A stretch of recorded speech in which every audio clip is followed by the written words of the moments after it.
Waumini ni wale ambao baada ya kukerwa au baada ya kupata ikhtilafu, basi wao wanakuwa wanapotezea na kusamehe. Allah anasema miongoni mwa sifa za waumini, walkadhimina alghaidh, na wale waumini ni wale ambao wanazuia hasira zao, walafina anin nas, na waumini wa kweli ama wacha Mungu ni wale ambao huwa wanawasamehe ndugu zao.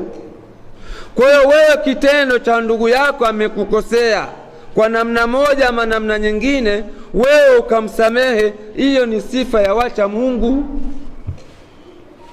Sasa wewe unaposema mimi ndugu wewe sikusamehe bwana mpaka chini ya mkunazi, jiulize wewe mara ngapi wamkosea Allah na wewe wamuomba Allah msamaha na yeye anakusamehe. Kwa nini wewe ndugu yako uweze kumsamehe?